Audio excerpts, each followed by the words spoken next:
Hi guys, and welcome back to Bad Faith. Right, what do we have here?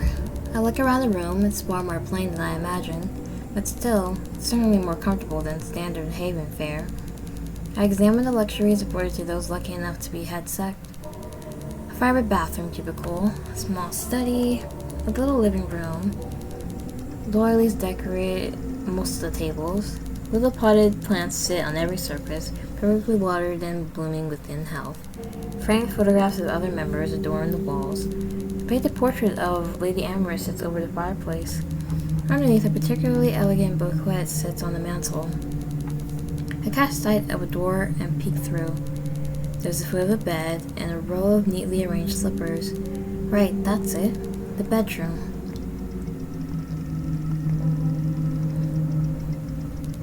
I enter the bedroom. Two windows open up to a beautiful view of the forest and a small garden. Everything, as with all the other rooms in this apartment, is neat. A perfect little pocket of tranquility. I look over to the bed. The knitted quilt and simple white sheets cover a small figure. She lies there, fast asleep. She looks so peaceful. Oh, I really... Grace, I wonder... If you're having a nice dream right now, if you think your room was more comfortable than the dorm we once shared, if you miss the company, my company, our friendship, I wonder how easy it would be to hurt you, how I make you suffer, like Eve, like Cersei, how your neck might snap if I grabbed it and pressed hard, how you sound if you choked. You're right here. It's in my grasp. I could just wrap my hands around you, grip tight, squeeze at that vulnerable little throat, crush it like... Oh. Magda? She sounds on the verge of tears. Her voice chokes up as she utters that name. Despite the relative comfort she lives in, she turns around face down on the pillow, gripping the soft fabric tighter, like she was trying to cling on to something. Of course she feels guilty. What the hell was I thinking? This won't help at all. Oh god. Oh my god. Oh god, oh god, oh god. I was just about to kill Grace. I need to get out. Now. Man, go back, Lady Amorous. My skin's going all bumpy. I'm sweating all over. My hands are shaking. It's sinking in. What I've done. What I was about to do. It's all sinking in. No. Those impulses back there, they weren't mine. I'm not violent, not normally. On my own, I would never have thought to do that to Grace. If I wasn't like this, I would have never done that. Oh god, I don't want to go back. I need to get off this. Oh, for crying out loud. Nils, why didn't you kill that human? Didn't she hurt you like those other two women? Why did you punish her? I can't do it. I can't kill her. She didn't do anything. I think she didn't do anything my ass. She turned in your diary. She didn't do anything to stop Cersei and Eve from hurting you. She didn't comfort you or make you anything better. All she did was act nice to you and be a half-decent roommate, unlike literally everyone else in this godforsaken place. She did the bare minimum. For heaven's sake, she sided with the jackasses you killed, instead of you, her friend. I'm sorry, Nils. I just couldn't. I froze up. For some reason, the thought of hurting her didn't feel right. It didn't feel like I wanted it to. I mean, I wanted to hurt her. I really did. I wanted her to feel what I felt. The pain of being watched and her in the most intimate, the most personal, the absolute safest place you know. You didn't go through with it. No, you couldn't go through with it. Shame. I didn't shame her. Why does it matter to you? But your decisions are your own, I suppose. Just stop crying already. I need to get to work soon. Take care of my own business. But something's telling me you're not done. You still want to see someone, don't you? Actually, yes. There's one more person I want to see. Then get to it. It's close to morning already. I only have so much patience left. Well, hurry up. Get on with it. Right. Here we are. The building. I haven't seen it in ages. Why are you going over here? Haven't been inside since forever ago. I wonder if she's still there, painting by herself, drawing out new projects, hoping to set up for the day. Guess there's only one way to find out.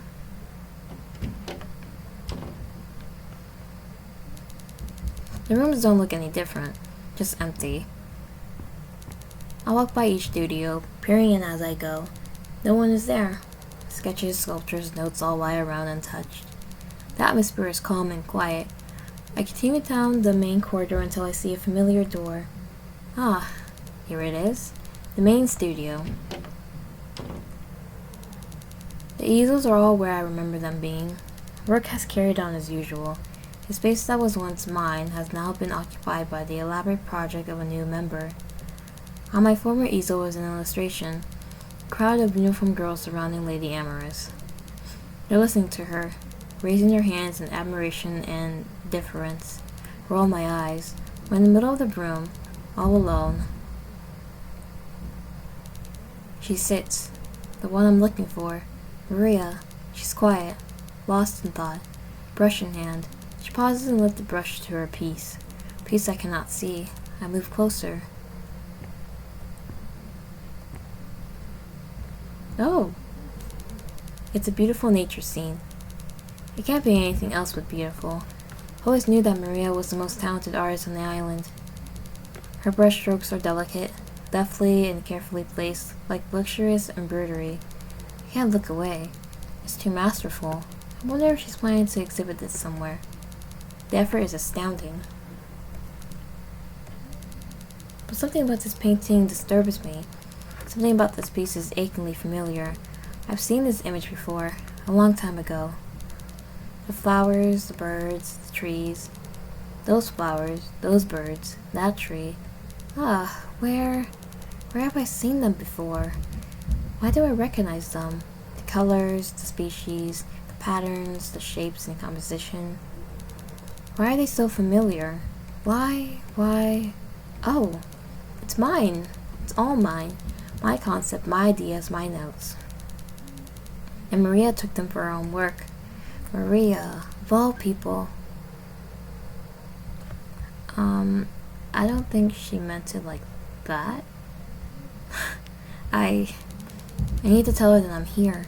She needs to know that I'm still alive, that I'm free, that I've got a lot of questions for her, about her painting, about what Cersei said to me in that prison cell, about how she sees me now.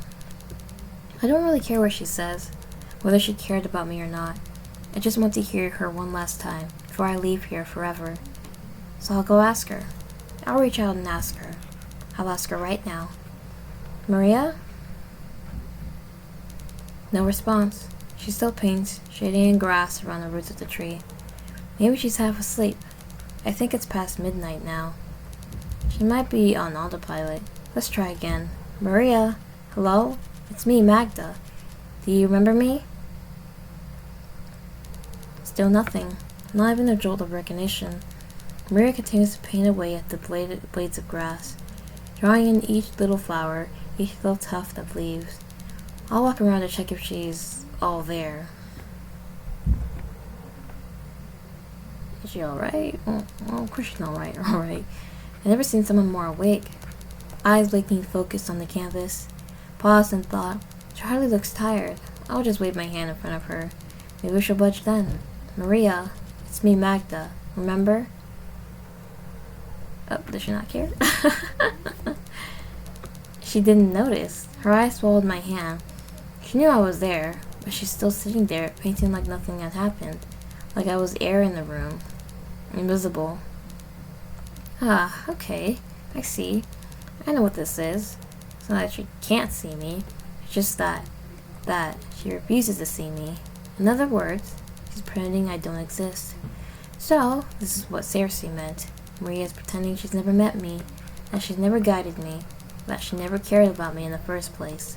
So why would throwing away my art or stealing my concepts matter? As far as she's concerned, they're materialized out of thin air, out of her own inspiration. My eyes are stinging again. I can't believe this. I can't freaking believe this. Your work inspired me. You were so kind to me even when everyone else hurt and isolated me. Maria, I loved you so much. So why, after everything you've seen and felt, why would you just be like them? Fine then. If Maria doesn't want to care, then she doesn't need to. I'll just leave now. There's nothing left for me here. I'll go and restart my life. Figure something out along the way. Good riddance. So, what's the holdup? Let's go. We got a long distance to cover across the lake. I step away from Maria and turn to the door, ready to leave. But I have to get Nils on board to my plan. They need to help me take flight, so I need them to let me go. Nils? Nils? Are you there? Are you ready to leave? I'm ready to go if you are. Ugh. I'm sick of this already. I'm sick of you already. What is with you and your cowardly behavior? She hurt you just like the other girl. Why would you let her get away with it? Why aren't you doing anything about it? I know she hurt me, but hurting her back wouldn't be satisfying. So let's just start over somewhere else. Oh, quit lying to yourself. You enjoyed killing Cersei and Eve earlier. Wasn't making them feel your pain satisfying? To be honest, I don't know. I did like it at first, but the more I think about it, the more I doubt these violent impulses are just my own. So Nils, I need you to stop. There's nothing more for us in this place. I don't feel comfortable doing any more than we did. Let's just go. Fine, I'll take over from here. Didn't ask for you to take full control, Nils. Did you forget? You both have stakes in this. I have my own errands to run on this island. This isn't just about you anymore. I have a terrible feeling about this. What they're thinking, what they're planning. I can't let them take over. They're going to do something awful, I just know it. I need them to stop whatever they're doing. Get them to let go of my faculties now. My Nils violently shoves my consciousness to the side. Theirs is stronger, more powerful, more dominant. I struggle, but there's no little use. They now have a full command of my body. Now, since you're too weak to do it, I'll help you. Allow me to demonstrate a proper revenge. Didn't ask you to. Nils was around, bringing me into the center of the studio. The body takes a jerky step forward, then another, and mechanically walked all the way back. They get closer to Maria, and closer, and closer. I can't stop them. They stand behind Maria. Maria still doesn't notice us, who still works diligently at her canvas, and then... With one violent stab, they jam their hands in Maria's chest. Maria lets out a choked cry. Her paintbrush drops. Her life flares out of her eyes. Nils gives a quick tug and pulls something out. Something muscly, red, and throbbing. Maria's heart. Oh, they ripped out Maria's heart. She's really... Man, why you gotta kill her of all people? I've thought about killing a human like this for so long. It feels so warm, so wet, so delicate. I've longed to do it, to feel their weak little organs struggle in my hands, like mine did in theirs. But you know, I've always wondered something. How does a human heart taste? Please don't do it. Put her heart back. Leave her body be. Come now, be a little adventurous. I know you've lived on an island all your life, but it's time you try something new. So here's to you, Lilia. To your newfound rage. With disturbing confidence, they raise the organ high like a celebratory drink. The flesh is promptly brought to their lips.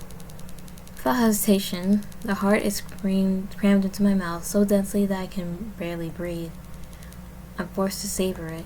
I taste the metallic fluid as it smears across my lips and trickles down my throat. They force me to chew, to break up the muscle, to tear it to shreds with my teeth. I hate how good it tastes. Humans say that revenge is a dish best served cold. But for me, that's too long a wait. I always like mine straight from the source, warm and raw. Don't you? I don't want to answer them. I try to puke, to get her flesh out of mine, to stop consuming her. Nils forces me to swallow, closes my throat to force it down, keeps it in my belly where I can't take it out. I can't control my own body anymore. Nils has taken over. I've made yet another terrible mistake. I fostered a monster who never understood humans to begin with. Yeah, that's true. They might have been kind once. They might have tried to care. But I guess my gut was right. Their suffering had made them mad. They were a monster waiting to be unleashed from their dark prison underground. And now that I've freed them, they own my body forever. They could do as they please, harm anyone they wish, kill anything they want. I barely recall what Nils does next. I'm drowning in the dark of Nils, crammed into their subconscious, trying to keep my head above the waves. My mind bobs up and down. I don't think that's fair to the rest of the people there. Like, come on now. There's fire everywhere, screams and cries that pierce my ears, buildings reduced to ashes, blood in my Nils' hands, snapped bones, torn stomachs, the taste of flesh. I hear Nils speaking, the amorous screaming at them, begging them to stop.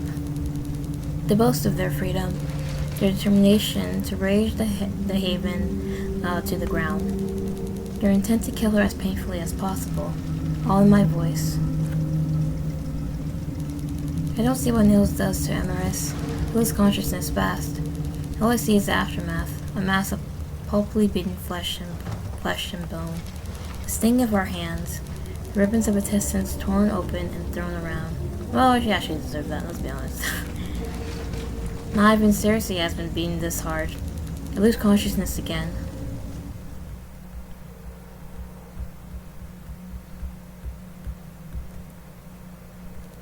I come back. We're hovering above the island. I look down. It's a ruin. The forest has been raged. Smoke billows everywhere. Corpses carpet the ground like seeds.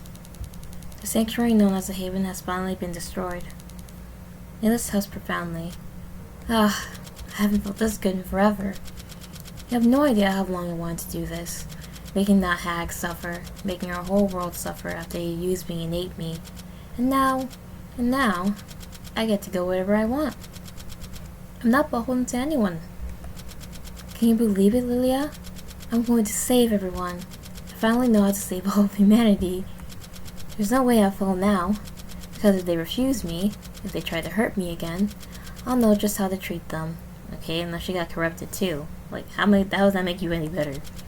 Just like I treated everyone on this island. Ugh, you've had your fun. Quick loading. Oh, Magda. Want to do something? Got a plan, a vision, a dream. I don't know. I want to go somewhere, anywhere. I don't care. I just need to get out of here. Just to leave. I can't be here anymore. Nils helps me fly further into the sky. With alarming speed, my body is lifted into the air. I try not to look back. I wasn't expecting a whole massacre. Like, what? I didn't have to do all that. I don't know where I'm going or what I'll do when I get there. I don't know if anyone's left on the island, any survivors, anyone who knew what I did. I don't know whether Nils will turn on me, whether I'll be able to fight them off, whether we'll enter some wretched coexistence. I only know one thing. The deaths I brought about, willingly or not, the death of the Haven and the safety it offered to so many, the death of the island itself. I'll be haunted by them forever, by every moment that led to them, by everyone who made it happen, by everything I was, by the nothing I am now, and most of all by the knowledge that I'll never escape what I did for as long as I live.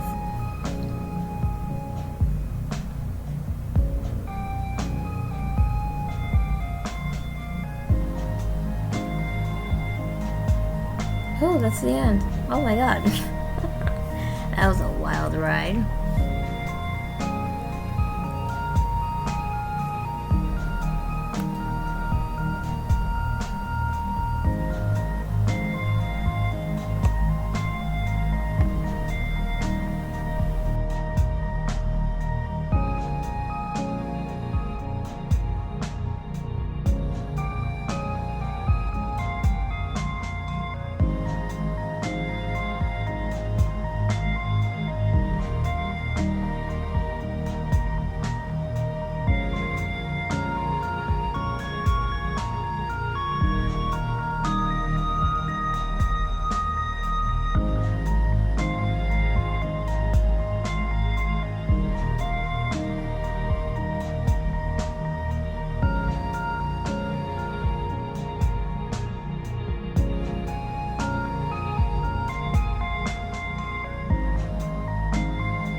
All around me, the world is burning. Okay. Buildings I once lived in burning. Forests I once walked through burning. People I lived with burning. Corpses are far as the eye can see. Their faces are contorted in silent screams of agony. Somehow, by sheer luck, I managed to escape my dorm. I woke up fast. Screaming and the smoke was everywhere. I gathered everything that I could, ran outside. If I had stayed in bed any longer, if I had slept... No, I don't want to think about it. I can't let this sit in my mind. I need to find somewhere safe. Find somewhere where they won't find me. I don't know who or what caused this. Why they do something so terrible.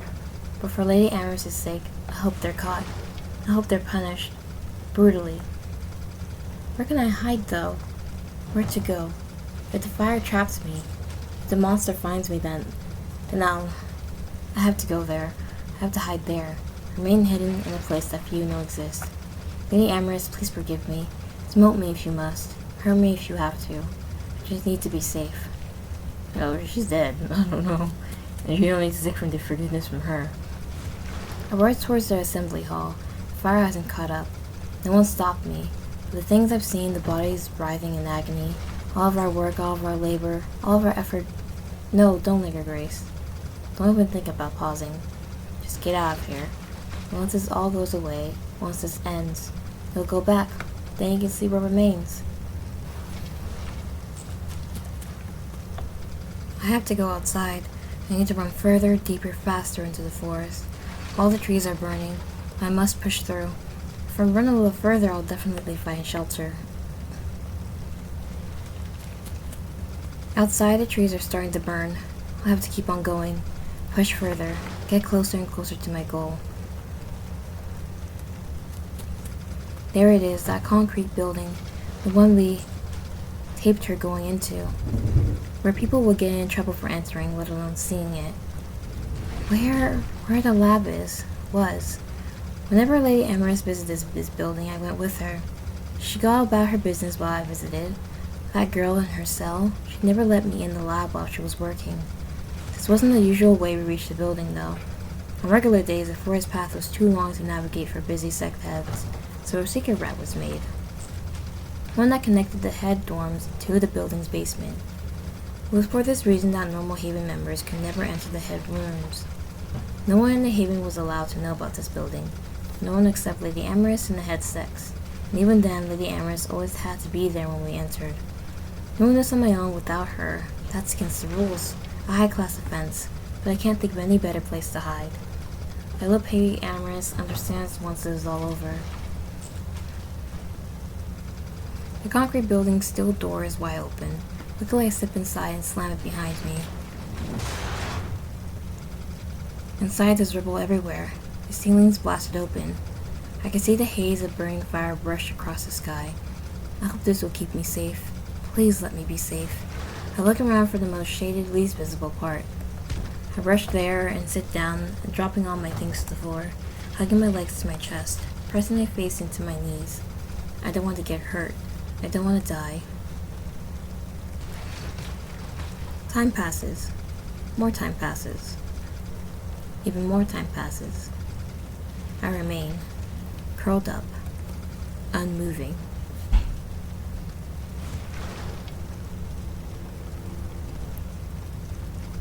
Praying for it all to be over. The screams grow more distant. The blazing fires seem to grow ever more quiet. I pray for there to be survivors. Pray for others to have hidden. To be able to help me. To be able to rebuild from this nightmare. What did we do to deserve this? We lived quietly, peacefully, by the books. Our rules were strict, but they were there to help others. We abhorred insanity, protected ourselves from it, rooted it up when we found it here. And yet in the end, insanity won over us. Were we even stopping it all? Nah, you were just letting it build up, really. Eventually, everything outside goes silent. I get up, walk over to the entryway, placing my steps carefully so I don't make a sound. Gingerly, I open the door by a crack. No response. I widen it a little more. No response again. A little more. A little more. A little more. No response. No response. No response. The door is fully open. I step outside and look around. The forest isn't burning anymore. All I see are remnants of trees and bushes, piles of ash and thick, billowing columns of greasy smoke.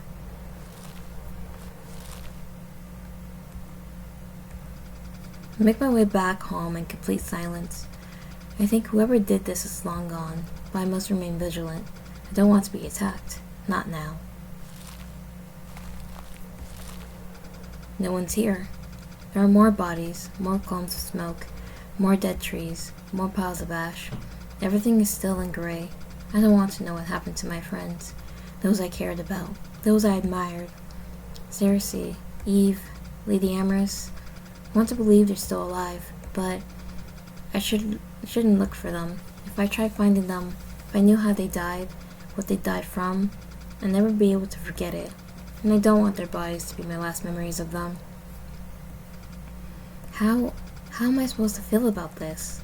All of this in front of me, seeing my home razed to the ground, finding my community reduced to corpses, seeing my entire world burned to ash. Knowing that I might be the only member left, I want to drop to my knees and cry. I want to howl, to sob, to scream. I want to mourn the little time I had with Lady Amorous, with my friends, with making things better here. I had so much more to do, to say, to make, but the feelings don't come out. Something stops them, leaving me in a somewhat laughable parody of calmness. There's nothing left for me here, is there? All I could do now is leave, forever. If I want to survive, if I want to live, to remember, I guess I have no choice. It takes several minutes, maybe even an hour, but eventually I reach the haven's port.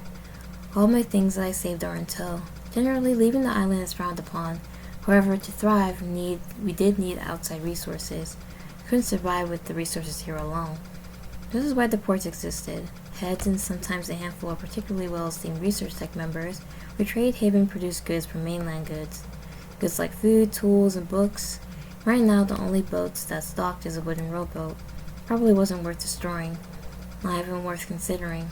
It's small and old, fit for a short trip made by one or two people. I'm hardly strong. I've only rowed once or twice before. But the boat before me is the only way off this island. My only chance at survival. With some hesitation, I step inside the boat. It rocks gently against my weight. The lake water that cradles its hull sloshes. As I bring my hands to the first tight knot of rope tying the boat to the quay side, my heart hammers against my chest. I'm leaving. Forever. Come on, Grace. You can't panic now. Breathe. In and out. In and out. In and out. You can do this. You can get yourself out of here. You will survive. With some fumbling, I pick the knot undone. 2 more to go. 2 more until I enter the unknown. After the last knot is pulled, the boat comes brief for a little issue. It begins to gently drift away, slowly rocked by the waves of the lake. I push my foot against the side of the dock and launch the boat towards the mainland. A mainland that I only set foot on once or twice before. As I sit in the boat, I realize I've touched the haven for the last time. I'm never coming back. I'm going away, into a world I was hiding from all this time, but I don't have any other option. No matter where I go, I'll always face insanity. I grab the oars in front of me and begin to row.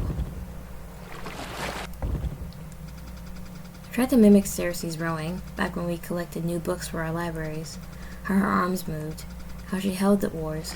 Oh, that girl's so strong.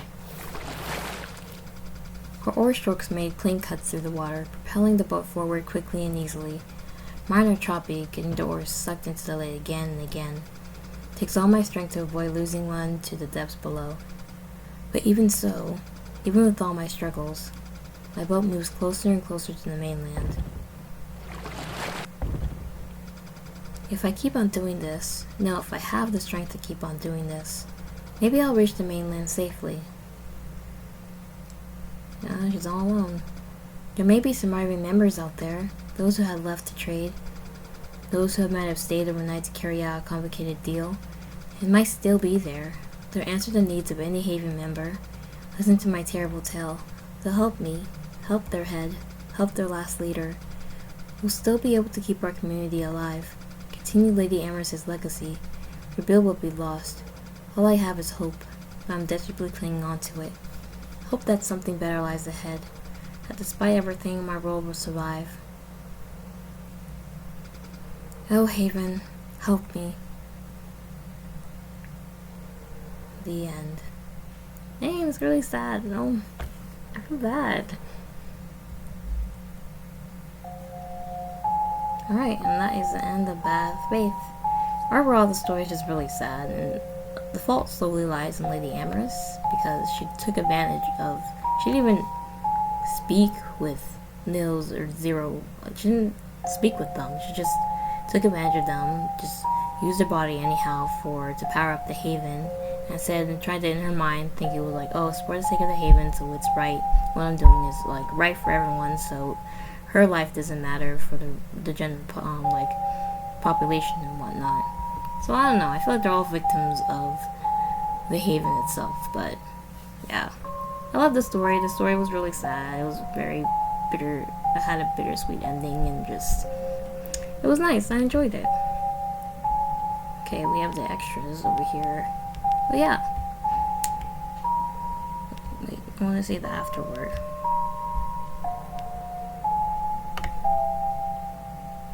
Alright. Thank you guys so much for watching this video and this series all together. I really enjoyed it, and I hope you enjoyed it too. Bye!